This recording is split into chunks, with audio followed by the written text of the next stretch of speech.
শীতের রাতে ছোট্ট একটি চূড়া 200 বার পড়লে বৃষ্টির মতন ঘরে ঢাকা আসবে। আপনার অভাব-অনটন দূর হবে। আল্লাহ সুবহানাহু ওয়া তাআলা আপনার রিজিকের সকল দরজা খুলে দেবেন, আপনাকে গায়েবী সাহায্য করবে। আমি আল্লাহর কসম করে বলতে পারি, যারা এই পদ্ধতিতে, এই নিয়মে আজকের এই চূড়াটির আমল করবে, আল্লাহর কসম করে বলছি, আপনাদের জীবনের অভাব-অনটন দূর হয়ে যাবে। আল্লাহ সুবহানাহু ওয়া তাআলা আপনাদেরকে গায়েবী রিজিকের ব্যবস্থা করে দেবেন, গায়েবী ধন সম্পদ দেবেন এবং আপনাকে জান্নাতে এক মহল বানিয়ে দেবেন। তো আমি যে নিয়ম বলবো, যে পদ্ধতিতে বলবো, যদি আপনারা আজকের এই আমলটি, এই পদ্ধতি এবং এই নিয়ম মেনে আমলটি করতে পারেন, ইনশাআল্লাহ আল্লাহ সুবহানাহু ওয়া তাআলা আপনাকেও এসব কিছু দান করবেন। আল্লাহ সুবহানাহু ওয়া তাআলা আপনাকে দেবেন। তাই না টেনে সম্পূর্ণ ভিডিও দেখার অনুরোধ রইল। যারা এখনও আমার চ্যানেলটি সাবস্ক্রাইব করেননি, প্লিজ চ্যানেলটি সাবস্ক্রাইব করে দেবেন।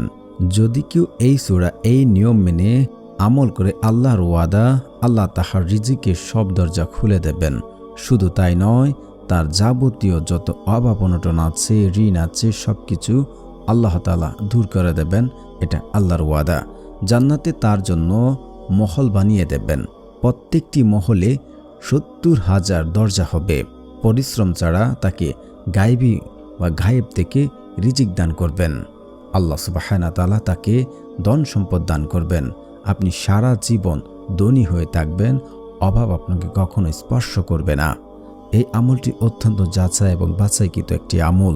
আমি যে নিয়ম, যে পদ্ধতিতে আমলটি করতে বলবো, যদি আপনারা এই নিয়মে, এই পদ্ধতিতে আমলটি করতে পারেন, আমি 100% বলতে পারি আপনারও ফলাফল পাবেন। এই সূরাটির এমন এমন ফজিলত, এমন এমন গুণ রয়েছে যা আপনার আমার কল্পনার বাহিরে। এই সূরাটি যদি আপনারা 200 বার পড়েন, তাহলে এর বেশ কিছু উপকার রয়েছে। আগে সেগুলো বলি, তারপরে আমলটি কিভাবে করবেন সেই বিষয়ে আসছি। আমি যে নিয়ম, যে পদ্ধতিতে বলবো, এই নিয়মে যদি আপনারা সূরাটি 200 বার পাঠ করতে পারেন, তার দ্বারা আপনাদের 9টি উপকার এবং 9টি লাভ হবে।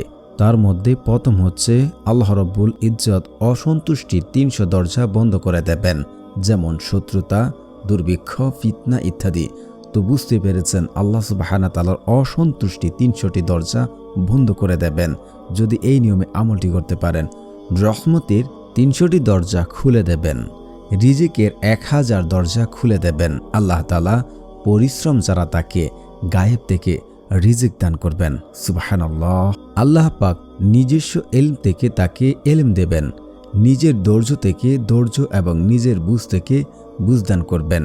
5 নাম্বার, 66 বার কুরআন খতমের সওয়াব দান করবেন। সুবহানাল্লাহ। 6 নাম্বার, তাহার 200 বছরের গুনাহ মাফ করে দেওয়া হবে। আল্লাহ পাক জান্নাতে 20টি মহল বানিয়ে দেবেন। ইয়াকুত, মারজান, জামরুদ দ্বারা নির্মিত হবে এবং প্রত্যেকটা মহলে 70,000 দরজা হবে। 8 নাম্বার, 200 রাকাত নফল নামাজ পড়ার সওয়াব অর্জিত হবে। 9 নাম্বার, যখন মৃত্যুবরণ করবে তখন তার জানাজায় এক অংশগ্রহণ করবে। তো আপনারা বুঝতে পেরেছেন যে আমি কোন সূরার কথা বলছি, তা হচ্ছে সূরা ইখলাস। তো সূরা ইখলাস আমরা কিভাবে আমল করব, এখন আমরা জেনে নেব। তো আমল দ্বারা ফলাফল পেতে হলে আপনাদেরকে বেশ কিছু কাজ করতে হবে। এই 4টি কাজ আপনাদেরকে অবশ্যই করতে হবে। যদি না করেন তাহলে আমল দ্বারা বা এই সূরা দ্বারা কখনোই ফলাফল পাবেন না। 1 নম্বর হচ্ছে, আপনাকে বিশ্বাস করতে হবে যে আল্লাহ সুবহানাহু ওয়া তাআলা আপনাকে এই আমলের, এই সূরার বদলতে আল্লাহ সুবহানাহু ওয়া তাআলা আপনাকে, আপনি যে ইচ্ছা আমল করছেন তা দান করবেন। কারণ একটি হাদিস এমন রয়েছে, যদি কোনো বান্দা আল্লাহকে যেমন ধারণা করেন, ঠিক আল্লাহ তার সাথে তেমনই ধারণা করে রাখেন বা তার সাথে তেমনই আচরণ করে থাকেন।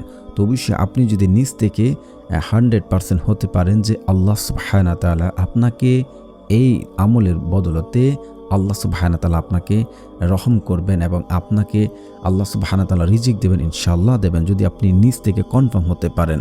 দ্বিতীয়ত হচ্ছে, আপনাকে অবশ্যই আপনার পোশাক, খাবার সবকিছু হালাল হতে হবে। তৃতীয়ত হচ্ছে, আপনাকে অবশ্যই 5 ওয়াক্ত নামাজ আদায় করতে হবে। যদি 5 ওয়াক্ত নামাজ আদায় না করেন তাহলে আমল দ্বারা ফলাফল পাবেন না। 4 নম্বর হচ্ছে, আপনাকে অবশ্যই তাড়াহুড়া করা যাবে না। আপনি দোয়া করেছেন, তাড়াহুড়া করা যাবে না। আমল করেছেন, তাড়াহুড়া যে যেহেতু বলা হয়েছে 300 দরজা খুলে দেওয়া হবে রিজিকের, 1000 দরজা খুলে দেওয়া হবে, আল্লাহ ধন সম্পদ দেবেন, আপনাকে অবশ্যই দেবে। দোয়া এমন একটি ইবাদত যে বান্দার তকদির পর্যন্ত বদলে দিতে পারে একমাত্র দোয়াই। আর দোয়া করলে কখনোই দোয়া বিফলে যায় না, কখনো দোয়া বিফলে যায় না, এটা আল্লাহর ওয়াদা। দোয়া কখনো বিফলে যায় না। আপনি দোয়া করেছেন, হয় দোয়া আপনি যা চাচ্ছেন আল্লাহ আপনাকে সাথে সাথে তা দিয়ে দেবে, নয়তোবা আপনার জন্য আখেরাতের জন্য এই দোয়া আল্লাহ সুবহানাহু ওয়া তাআলা রেখে দেন। হয়তোবা আপনার জীবনে এর চেয়ে বড় ধরনের কোনো বিপদ আসতো, সেই বিপদ এই দোয়ার বদলতে আল্লাহ সুবহানাহু ওয়া তাআলা দূর করে দেন।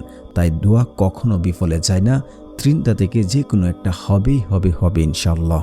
এই 4টি নিয়ম যদি আপনারা মানতে পারেন, আপনারা আয়ত্ত করতে পারেন, ইনশাআল্লাহ আমল দ্বারা আপনারা ফলাফল পাবেন।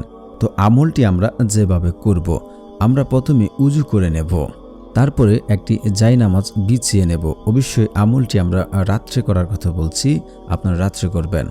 জায়নামাজ বিছিয়ে আমরা জায়নামাজে বসবো, তখন আমরা ইস্তেগফার পড়ব। ইস্তেগফার পড়লে ইস্তেগফারের ফজিলত হচ্ছে, যদি কোনো ব্যক্তি হরহামেশাই চলতে ফিরতে ইস্তেগফার পড়ে, আল্লাহ সুবহানাহু ওয়া তাআলা তার জীবনের বিপদ আপদ আল্লাহ সুবহানাহু ওয়া তাআলা নিজ অনুগ্রহে তাকে রহমতের পথ দেখাবেন, বিপদ আপদ থেকে উদ্ধারের তিনি নিজে তাকে পথ বাতলিয়ে দেবেন এবং তাকে এমন জায়গা থেকে টাকা পয়সা ধন দৌলত দেবেন যা সে কল্পনা করতে পারবে না। আল্লাহ সুবহানাহু ওয়া তাআলা তাকে এমন সকল উৎস থেকে তাকে ধন সম্পদ দান করবেন। আল্লাহ সুবহানাহু ওয়া তাআলা বিপদ আপদ দূর করবেন এই ইস্তেগফারের মাধ্যমে। আর ইস্তেগফার পড়লে, আল্লাহ সুবহানাহু ওয়া তাআলার বেশি বেশি ইস্তেগফার পড়লে সেই ব্যক্তিকে আল্লাহ সুবহানাহু ওয়া তাআলা মুস্তাজাবুদ দাওয়া বানিয়ে দেন।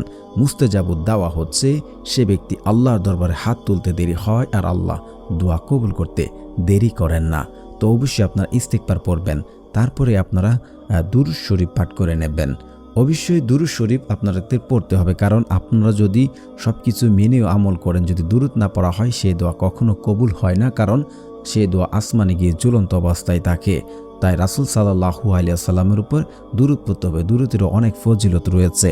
তো তারপরে পবিত্র কোরআনের এই সূরাটি আপনারা 200 বার পড়ে নেবেন উজু সহকারে। আমি পড়ে নিচ্ছি, আপনারা পড়ে নেবেন। তো এতটুকু পর্যন্ত যারা ভিডিও দেখেছেন এখনো সাবস্ক্রাইব করেনি, প্লিজ সাবস্ক্রাইব করে দেবেন। যারা আমার এই চ্যানেলটি সাবস্ক্রাইব করে দেবে ইনশাআল্লাহ তাদের মনের আশা পূর্ণ হবে, কারণ যাদের মন ভালো আল্লাহ সুবহানাহু ওয়া তাআলা তাদেরই মনের আশা পূর্ণ করেন, আর যাদের মন ভালো তারা অন্যদেরকে সহযোগিতা করেন। সূরাটি হচ্ছে বিসমিল্লাহির রহমানির রহিম। কুল হুয়াল্লাহু আহাদ আল্লাহুস সামাদ লাম ইয়ালিদ ওয়া লাম ইউলাদ ওয়া লাম ইয়াকুল লাহু কুফুয়ান আহাদ। আপনারা এই সূরাটি 200 বার পড়ে নেবেন। উজু সহকারে আপনাদেরকে অবশ্যই পড়তে হবে। উজু সহকারে আপনারা এই সূরাটি 200 বার পড়ে তারপর আল্লাহ সুবহানাহু ওয়া তাআলার কাছে দোয়া করুন। ইনশাআল্লাহ আমি আল্লাহ কসম করে বলতে পারি আপনাদের মনের আশা পূর্ণ হবে এবং আল্লাহ সুবহানাহু ওয়া তাআলা আপনাদেরকে এমন সকল জায়গা থেকে রিজিক দেবেন যা আপনি কল্পনা করতে পারবেন না। আপনার রিজিকের দরজা আল্লাহ সুবহানাহু ওয়া তাআলা খুলে দেবে, রহমতের দরজা 300টি খুলে দেবে, রিজিকের 1000 দরজা খুলে দেবে। আপনার কখনোই অভাব আসবে না। আর আপনি মরার পর আপনার জন্য জান্নাতে 20টি মহল, যদি আপনি নিয়মিত আমল করেন 20টি মহল বানিয়ে দেওয়া হবে যদি 200 বার পড়েন। এই আমলটি একাধারে আপনারা 7 দিন করবেন, ইনশাআল্লাহ ফলাফল পাবেন। আমলটি বহুবার যাচাইকৃত একটি আমল।